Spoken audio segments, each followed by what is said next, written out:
On a February morning in 2009, in the vast, snow-dusted expanses of Montana, a woman vanished without a trace. Her name was Jennifer Lynn Harris. She was 33 years old. She had auburn hair that fell past her shoulders, green eyes that her friends said could light up a room, and a laugh that echoed through the small town of Whitewood where she had lived her entire life. On February 14th, Valentine's Day, she disappeared from her own home while her husband was allegedly out running errands. No body was found. No witnesses came forward. No evidence pointed in any clear direction. For years, the case went cold, buried beneath Montana snow and the passage of time. Then, in the autumn of 2023, 14 years after Jennifer vanished, authorities made an arrest that sent shockwaves through Whitewood and beyond. The person taken into custody was the last person who had seen Jennifer alive, the person who had reported her missing, the person who had stood before television cameras pleading for her return, her husband, Michael Harris. What happened in that house on Valentine's Day 2009? And why did it take 14 years for the truth to finally emerge? Whitewood, Montana, sits in the northwestern corner of the state, a place where the Rocky Mountains rise like ancient sentinels against endless sky. The town itself holds fewer than 3,000 residents, the kind of place where everyone knows everyone, where the local diner serves the same breakfast special it has for 40 years, where high school football games draw half the population on Friday nights. The winters are brutal. Temperatures plunge below zero. Snow piles high against doorways and buries fence posts. The wind howls down from the mountains with a voice that sounds almost human. In February 2009, Whitewood was locked in the grip of one of the coldest winters anyone could remember. Ice coated the streets. Smoke rose from chimneys in steady gray columns. People moved quickly from building to building, heads down, breath visible in the frigid air. Jennifer Lynn Harris lived on Cottonwood Drive, a quiet residential street on the eastern edge of town. The house was a modest ranch-style structure with pale yellow siding and white trim. A wooden swing hung from the porch overhang. A toy truck lay on its side in the front yard, half buried in snow. Jennifer and Michael Harris had lived there for 8 years. They had no children, though friends said Jennifer had wanted them desperately. Michael worked as a mechanic at Patterson's auto shop downtown. Jennifer worked part-time at the Whitewood Public Library, shelving books and helping patrons find what they needed. She volunteered at the local animal shelter every Thursday afternoon. She baked pies for church fundraisers. Those who knew her described her as kind, gentle, almost painfully shy. Michael Harris was different. Tall and broad-shouldered, with dark hair he kept cut short and a beard that shadowed his jaw, he moved through the world with a confidence that some found reassuring and others found unsettling. He had grown up in Whitewood, played linebacker for the high school football team, worked with his hands. He was the kind of man who could fix an engine by sound alone, who knew every back road in the county, who drank beer at Mulligan's Tavern on Saturday nights with the same group of friends he had known since childhood. The marriage, by most accounts, seemed ordinary. They attended church together on Sundays. They kept their lawn mowed in summer. They waved to neighbors, but those who looked closely saw small fractures. Jennifer had grown quieter over the years. She sometimes wore long sleeves even in summer. She had stopped going to book club meetings. One friend, Patricia Denton, would later tell investigators that Jennifer had mentioned just once that she was thinking of leaving. She didn't say why, Patricia recalled. She just looked at me with these tired eyes and said she didn't know how much longer she could stay. I should have asked more questions. I should have insisted she tell me what was wrong. February 14, 2009 was a Saturday. The temperature at dawn was -12 degrees Fahrenheit. The sky was the color of old steel. Light snow had fallen overnight, adding another inch to the already substantial accumulation. Inside the house on Cottonwood Drive, Jennifer Harris woke early as she always did. She made coffee. She stood at the kitchen window looking out at the frozen yard. She wore a blue flannel nightgown. Her hair was pulled back in a loose ponytail. Michael Harris would later tell authorities that he left the house at approximately 8:30 that morning. He said he was going to the hardware store to pick up a part for his truck. He said Jennifer was still in her nightgown when he left, drinking coffee at the kitchen table. He said she seemed fine. He said they had not argued. He said he would be back within an hour. But Michael Harris did not return in an hour.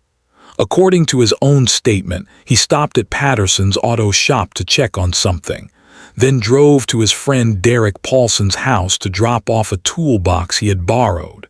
He said he lost track of time. He said when he finally returned home, it was nearly 1 o'clock in the afternoon. The house was empty. Jennifer's coffee cup sat on the kitchen table, half full and cold. Her coat hung on the hook by the door. Her purse sat on the counter. Her car keys lay beside it. Her car remained in the driveway. Her cell phone was on the nightstand in the bedroom, plugged into its charger. Her shoes were lined up neatly in the closet. Everything suggested she had simply evaporated, vanished into the frozen Montana air without taking anything with her. Michael Harris called the Whitewood Sheriff's Department at 1:17 that afternoon. The recording of that call would be analyzed dozens of times in the years to come. His voice was steady, almost flat. "My wife is missing," he said. "I left this morning and when I came back she was gone. Her car is here. Her phone is here, but she's not." The dispatcher asked standard questions. How long had he been gone? Had they argued? Did she have a history of leaving unexpectedly? Michael answered each question with brief, precise responses. No, they had not argued. No, she had never left before. Yes, he was certain something was wrong because she would never leave without her coat in this weather, never leave without her phone. Deputies arrived at the house at 1:32. They found exactly what Michael had described. Coffee cup on the table, coat on the hook, car in the driveway. They walked through each room methodically. Nothing appeared disturbed. The bed was made. Dishes were washed and stacked in the drainer. The television was off. The thermostat was set to 68 degrees. In the bedroom, a small jewelry box sat open on the dresser. Inside were Jennifer's wedding ring and the silver necklace her grandmother had given her. She had not taken them. Deputy Thomas Whitaker, who had known the Harris family for years, stood in the living room and looked around slowly. Something felt wrong, though he could not immediately articulate what. The house was too still, too undisturbed. He noted that the television remote sat on the coffee table, perfectly aligned with the edge. He noted that the magazines were stacked with military precision. He noted that every surface gleamed as though recently cleaned. "When did you last clean the house?" Deputy Whitaker asked Michael. "Yesterday," Michael said. "Jennifer cleaned it yesterday afternoon." "She cleaned the whole house on Friday afternoon." "She always cleans on Friday afternoons." Deputy Whitaker wrote this down. He looked at Michael Harris, who stood with his arms crossed, his expression neutral, his eyes dry. "Is there anyone she might have gone to see? Family? Friends?" Michael shook his head. "Her parents died in a car accident 6 years ago. She doesn't have any siblings. Her closest friend is Patricia Denton, but I already called her. She hasn't heard from Jennifer." "What about your family?" "My mother lives in Billings. My father passed away when I was 15. I have a brother in Seattle. Nobody's heard from her." The search began immediately. Deputies walked the property, looking for footprints in the snow, looking for any sign of disturbance. They found Michael's tire tracks in the driveway, already beginning to fill with fresh snow. They found no other tracks leading away from the house. The backyard was pristine, unmarked except for the tracks of a rabbit that had hopped along the fence line. By evening, word had spread through Whitewood. Volunteers gathered at the community center. Search teams formed. People brought flashlights, thermoses of coffee, blankets. The temperature had dropped to -15. Darkness came early, swallowing the town in black cold. They searched through the night. They walked the streets calling Jennifer's name. They checked sheds and barns and abandoned buildings. They searched the woods that bordered the eastern edge of town, moving slowly through deep snow, shining lights between the trees. They found nothing. No footprints, no clothing, no signs of struggle. Jennifer Harris had simply ceased to exist. By Sunday morning, the Montana State Police had been called in. FBI agents arrived by Monday afternoon. The case was now a potential abduction, possibly something worse. Michael Harris stood before television cameras in the living room of his home and made a tearful plea for Jennifer's return. His voice broke. His hands shook. He said he just wanted his wife back. He said if anyone knew anything, anything at all, please come forward. He said Jennifer was the love of his life. Those who watched him on television that evening felt their hearts break for him. A husband desperate for answers. A man whose world had collapsed in the span of a few hours. But for those standing in the room with him, for the investigators who watched his performance from behind the cameras, small doubts had already begun to form. The swing hung still on the front porch. The toy truck lay on its side. And somewhere in the frozen Montana wilderness, Jennifer Harris had vanished without leaving a single trace. Part 2. The investigation. The search expanded. By Tuesday, February 17th, more than 200 volunteers were combing the area around Whitewood. They searched in grids, methodical and thorough. Dogs were brought in, specially trained animals that could detect human scent even beneath snow. The dogs showed interest near the Harris home, circling the driveway and the backyard, but they could not pick up a trail leading away from the property. Sheriff Daniel Kovacs, a man who had served Whitewood for 23 years, stood in the cold watching the search teams work. He was 57 years old, gray-haired with a face weathered by Montana winters. He had seen missing persons cases before. He knew the statistics. He knew that when someone vanished without taking their phone, wallet, keys, or coat, especially in sub-zero temperatures, the chances of finding them alive diminished with each passing hour. On Wednesday morning, investigators conducted a formal interview with Michael Harris at the sheriff's department. The interview room was small and windowless, with cinder block walls painted institutional beige. Michael sat across from Sheriff Kovacs and Detective Angela Morrison, a state police investigator who had been assigned to the case. A recording device sat on the table between them. Detective Morrison was 41, precise and methodical in her approach. She had worked homicide cases for 15 years. She knew how to read body language, how to listen for inconsistencies. She began with soft questions, establishing timeline, building rapport. Michael answered calmly. He recounted the morning of February 14th in detail. He had woken at 7. Jennifer was already up. They had not spoken much. She seemed tired. He made himself breakfast, 2 eggs and toast. He left at 8:30. What route did you take to the hardware store? Detective Morrison asked. I went down Cottonwood to Main, then north on Main to the hardware store. That's about a mile. About that. How long were you at the hardware store? Maybe 10 minutes. They didn't have the part I needed, so I left. Then where did you go? To Patterson's, the auto shop. Why? I wanted to see if they had the part, and I wanted to check on a repair I'd done the previous day. I was worried I might have over-tightened something. Detective Morrison wrote this down. She looked up at Michael.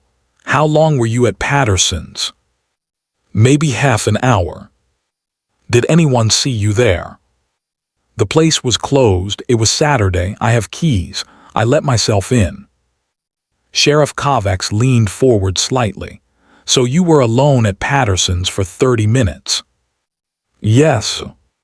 Then what? Then I drove to Derek's house to return his toolbox. How long were you at Derek's? I don't know, maybe 45 minutes. We had a beer. We talked about the Super Bowl. Derek Paulson would later confirm this visit, but his timeline was vague. He thought Michael arrived around 10:30, maybe 11. He thought Michael left around noon, maybe later. The imprecision troubled investigators. Detective Morrison continued. So you left your house at 8:30. You were gone for about 4.5 hours. You arrived home at 1 o'clock. Around 1, yes. That seems like a long time for the errands you described.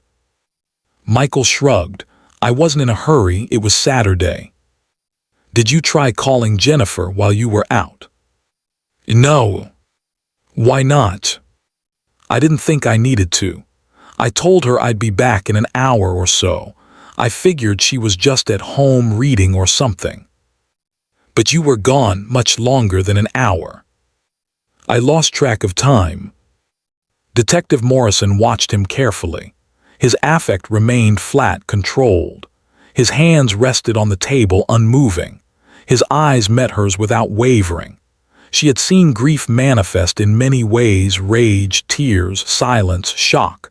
But Michael Harris displayed something else, something harder to define. He seemed disconnected, as though discussing someone else's wife, someone else's emergency. Walk me through what you saw when you arrived home, she said. Michael described it again.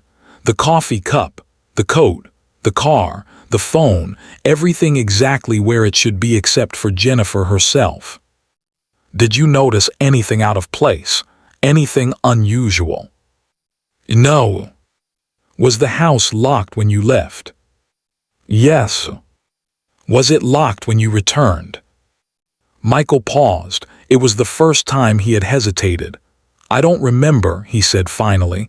I think so, I used my key. You think so?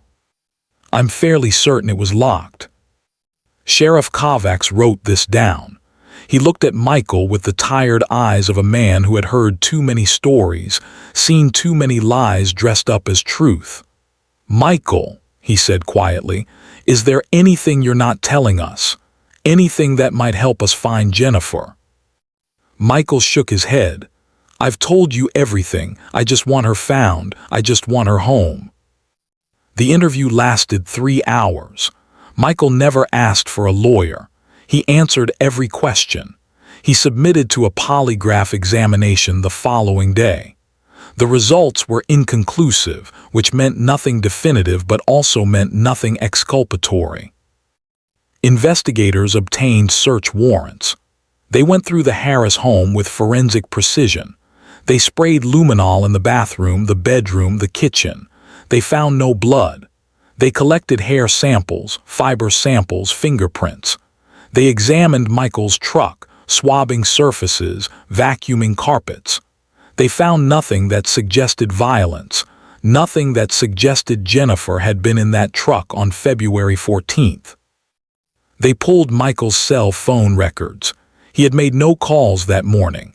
His phone had pinged off cell towers consistent with his stated route, near his home, near Patterson's auto shop, near Derek Paulson's house. The tower data supported his timeline, more or less. They interviewed neighbors. Sandra Fleming, who lived 2 houses down, said she had seen Michael's truck leave around 8:30 that morning. She was certain because she had been taking her dog out, and she remembered thinking it was earlier than Michael usually left on Saturdays. She had not seen anyone else come or go. She had not heard anything unusual. Gerald Ramirez, who lived directly across the street, said he had been inside all morning watching television. He had not seen or heard anything. He had not even known Jennifer was missing until the police knocked on his door Saturday evening. Patricia Denton, Jennifer's closest friend, came in for an interview on Thursday. She was 35, a librarian who had worked alongside Jennifer for 6 years. She sat in the interview room with red-rimmed eyes, twisting a tissue between her fingers. "Tell us about Jennifer," Detective Morrison said gently. Patricia's voice trembled. She was kind. She was the kindest person I've ever known. She loved books. She loved animals. She volunteered at the shelter even though she was allergic to cats. She would come home covered in hives, but she didn't care. "What about her marriage?" Patricia looked down. "I don't want to speak ill of anyone. Anything you tell us might help find Jennifer." Patricia was silent for a long moment. "Something changed about 2 years ago," she said finally. "Jennifer became quieter. She stopped going out as much. She made excuses not to come to gatherings, and there were times—" She trailed off. "Times when what?" "Times when I thought I saw bruises on her arms, once on her neck. She always had explanations. She said she bruised easily. She said she was clumsy. But the way she said it—" Patricia looked up, tears streaming down her face. "I should have pushed harder. I should have insisted she tell me the truth." "Did Jennifer ever say she was afraid of Michael?" "Not directly. But about 6 months ago she told me she was thinking of leaving. She said she felt trapped. She said she didn't know how to get out. I asked her what she meant and she just shook her head and changed the subject. I called her a few days later to follow up and she said everything was fine, that she'd been having a bad day. But I didn't believe her. Clear's throat, I never believed her." This information shifted the investigation's focus. Detectives began looking into Michael Harris's background more carefully. They found no criminal record, no history of domestic violence calls, no restraining orders. On paper, he was unremarkable, invisible. But they spoke to people who had known him in high school. A former classmate named Jenny Whitmore said Michael had a temper. "He hid it well," she said, "but a few of us saw it. There was this one time at a party when someone made a joke about him and he just snapped. He grabbed the guy by the throat and slammed him against a wall. It took 3 people to pull him off. The next day at school, he acted like nothing happened. He smiled and joked around like always. That's what scared me. How quickly he could switch." Deputies whispered quietly among themselves. They noted Michael's composure, his lack of affect, his mechanical recounting of events. They noted that he had not joined the search parties after the first day. He had stayed home, he said, in case Jennifer called or returned. They noted that he had cleaned the house thoroughly the day before Jennifer vanished. They noted that his timeline had convenient gaps, places where he was alone, unobserved. But noting these things was not the same as proving anything. They had no body, no crime scene, no witnesses, no evidence of foul play. The case stalled. By March, the search teams had been called off. The media attention faded. The FBI agents returned to their regional offices. The case remained open, but it went cold, frozen like the Montana winter that had consumed it.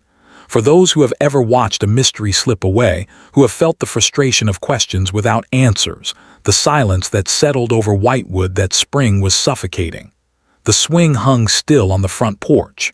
The toy truck remained on its side. And Jennifer Harris was gone. Part 3. The Silence. 1 year passed, then 2, then 5. The house on Cottonwood Drive remained unchanged. Michael Harris continued working at Patterson's auto shop. He drank at Mulligan's Tavern on Saturday nights. He attended church on Sundays. He did not remarry. He did not move away. He lived alone in the house where his wife had vanished, and if he felt her absence, he showed no sign of it. But the community remembered. In Whitewood, memory runs deep. People did not forget Jennifer Harris.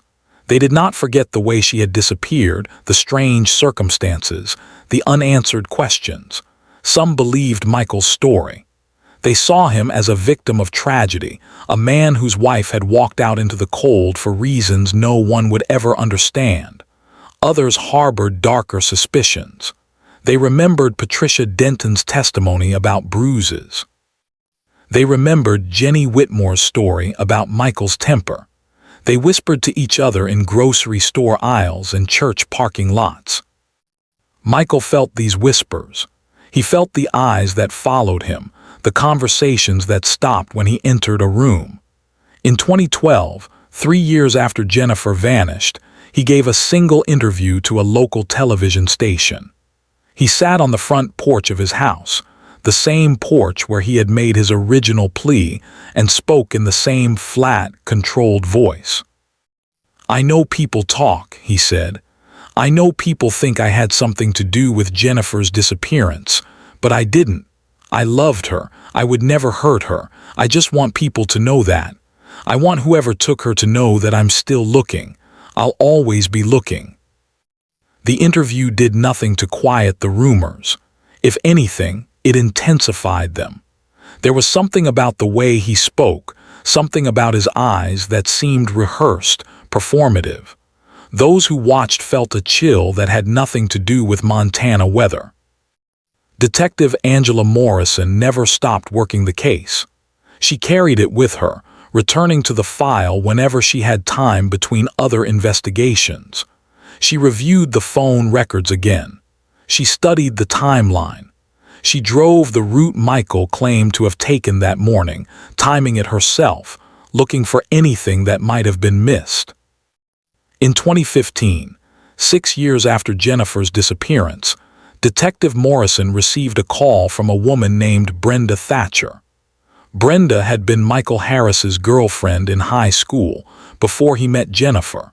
She had been living in Oregon for the past 20 years but had recently moved back to Montana and heard about the case. "I need to tell you something," Brenda said. "Something I should have told someone a long time ago." They met at a coffee shop in Whitewood. Brenda was 42, thin and nervous, her hands shaking slightly as she wrapped them around a paper cup. "Michael and I dated for 2 years in high school," she began. "I broke up with him at the end of senior year because I was going to college out of state. He didn't take it well. He showed up at my house the night before I left. He begged me not to go. When I said I was going anyway, he got angry. He grabbed my arm so hard he left bruises. He said if he couldn't have me, nobody would. He said he would make sure of it." Detective Morrison leaned forward. "What happened then?" "I got scared. I called my dad.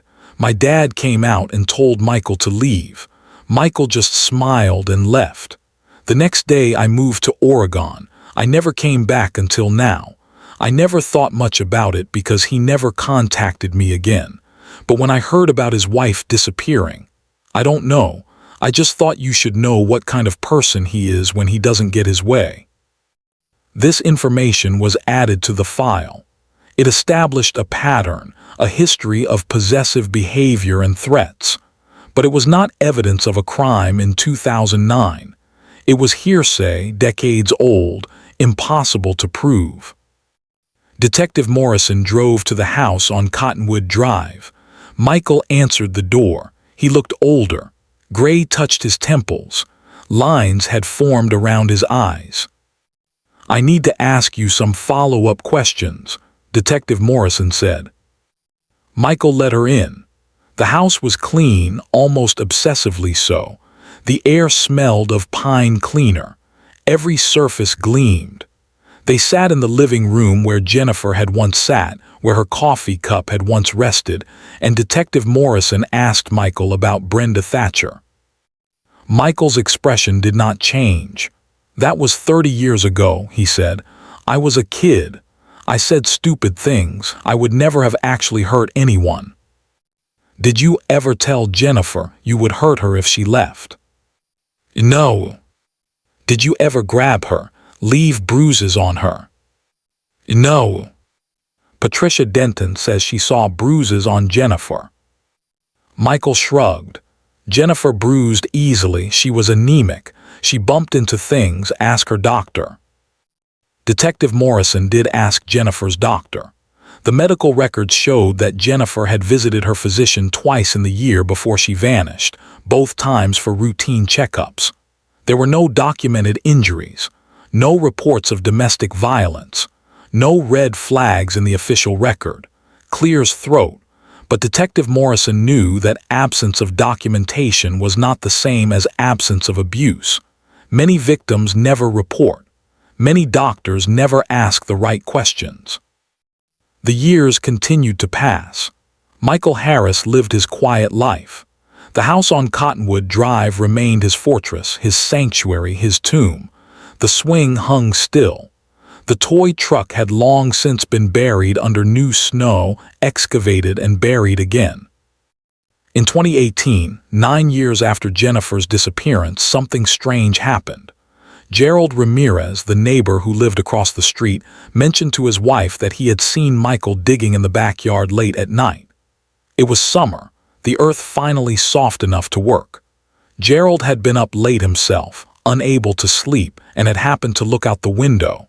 He saw a figure in the Harris backyard, silhouetted by moonlight, digging near the back fence. Gerald's wife told her sister. Her sister told a friend. The friend called the sheriff's department. Deputies obtained another search warrant.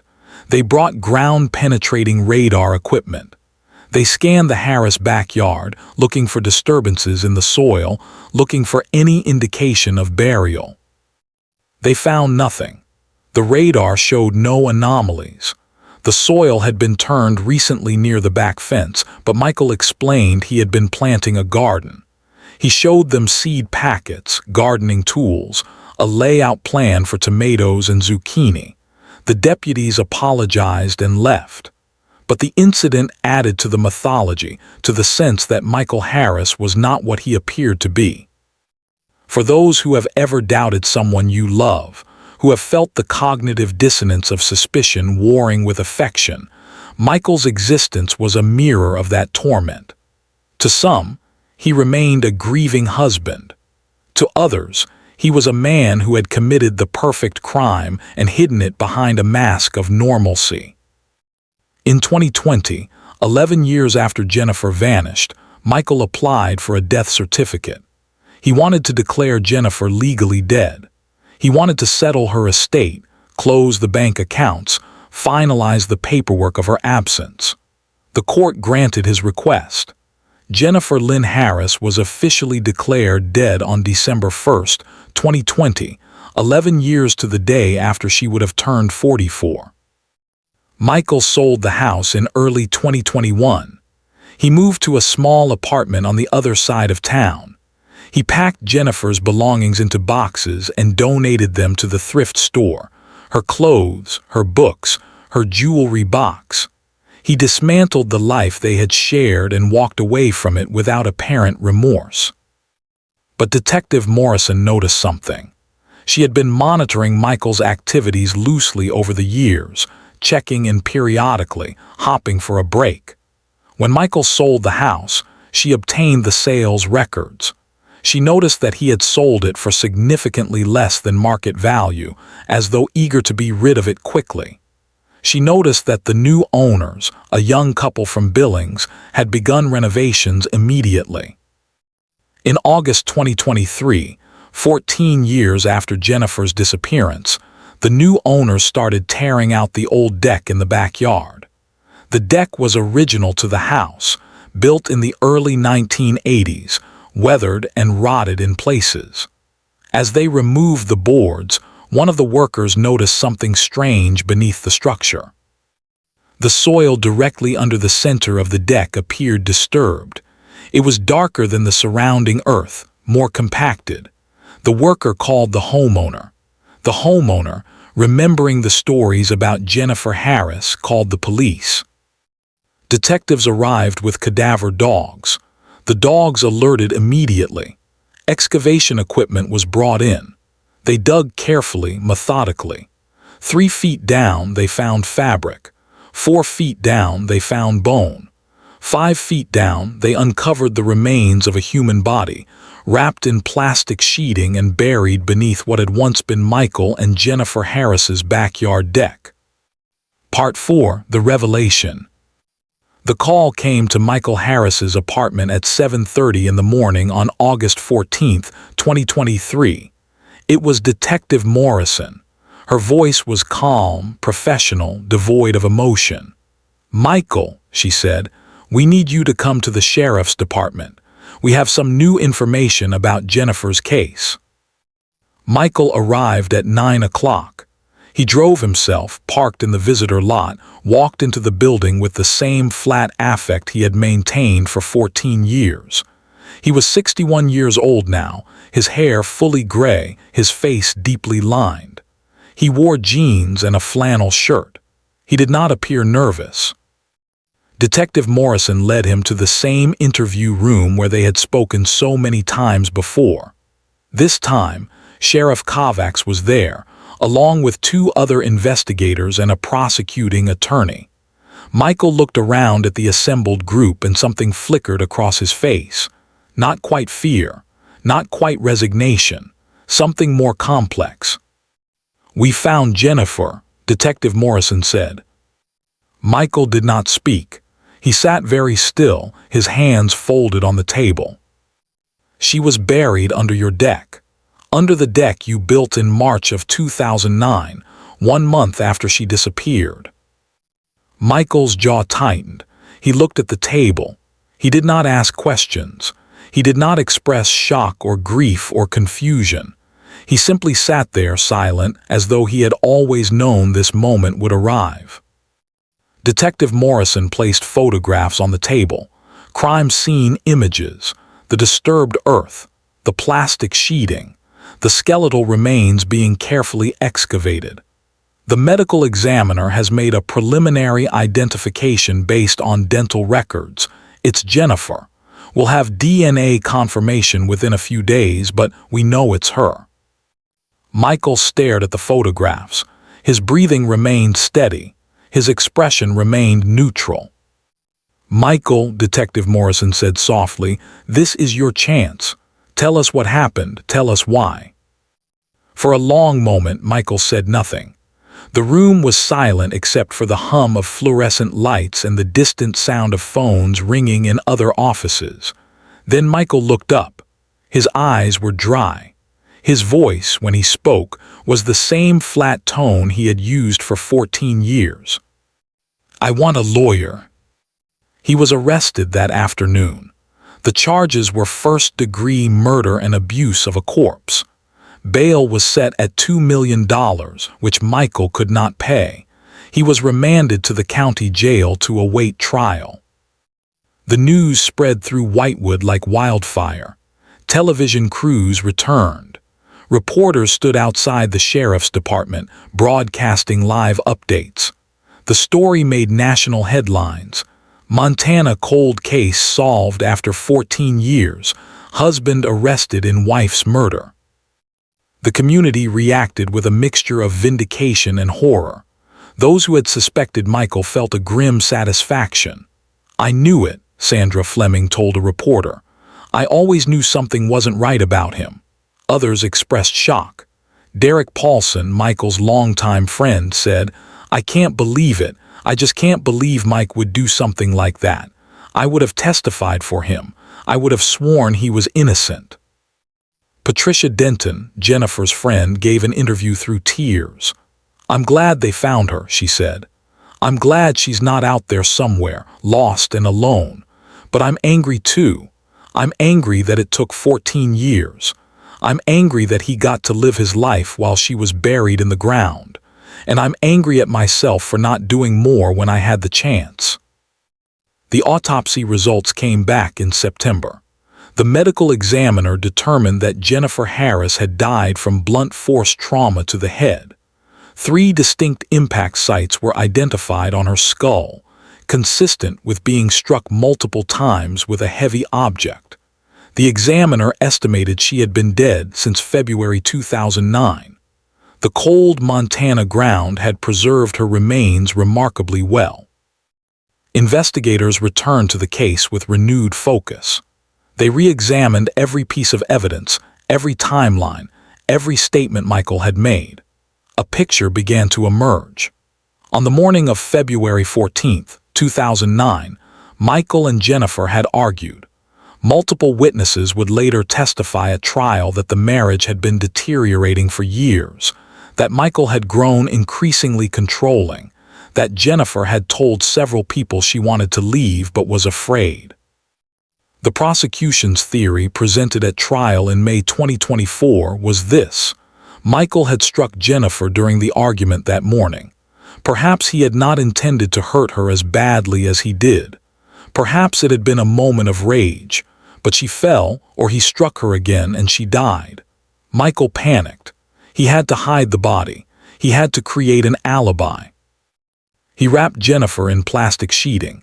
Investigators found receipts showing Michael had purchased plastic sheeting and duct tape from the hardware store 3 days before Jennifer disappeared. He buried her temporarily in the crawl space beneath the house. Then he left, establishing his alibi.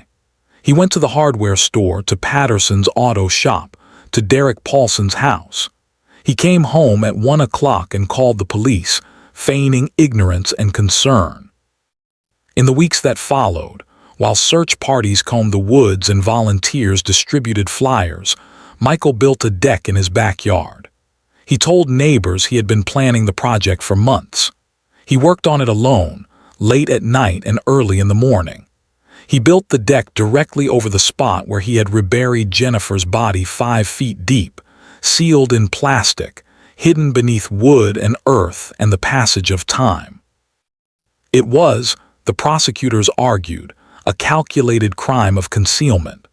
Michael had 14 years to perfect his story, 14 years to grieve publicly while knowing exactly where his wife lay. He had sold the house only when he felt confident the statute of limitations on various charges might protect him, or when he simply could not bear living there any longer. The defense argued that the evidence was circumstantial. They argued that anyone could have buried a body under that deck at any time. They argued that Michael's purchase of plastic sheeting 3 days before Jennifer disappeared was not proof of premeditation. Maybe he had planned to use it for painting or some other household project. They argued that the prosecution's timeline had holes, that Michael's alibi, while imperfect, was not provably false. But the jury did not believe the defense. On July 18, 2024, after deliberating for 6 hours, they returned a verdict, guilty on both counts. Michael Harris showed no reaction. He stared straight ahead as the verdict was read, as the judge thanked the jury, as the bailiff led him away. Sentencing came 2 months later. The judge, a woman named Margaret Thornton who had presided over Whitewood's district court for 19 years, looked at Michael with undisguised contempt. "Mr. Harris," she said, "you have been convicted of taking the life of your wife, Jennifer Harris, and then desecrating her remains by burying her like garbage in your backyard. You spent 14 years lying to this community, to Jennifer's friends, to law enforcement. You pretended to grieve while knowing exactly where she was. This court finds your actions reprehensible and deserving of the maximum penalty allowable by law." Michael Harris was sentenced to life in prison, without the possibility of parole. Jennifer Harris was finally laid to rest on October 3, 2024, 15 years after she had been killed. A small group gathered at Whitewood Cemetery for the burial. Patricia Denton, a few librarians from the library, some volunteers who had searched for her all those years ago. The coffin was small, white, plain. The headstone read, "Jennifer Lynn Harris, 1975-2009, finally home." Closing.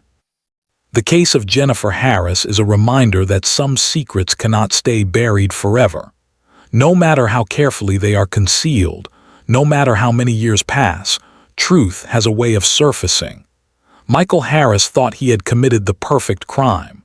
He thought that by building a deck over his wife's grave, By maintaining his composure, by playing the role of grieving husband for 14 years, he could escape justice. He was wrong. Justice came slowly, but it came.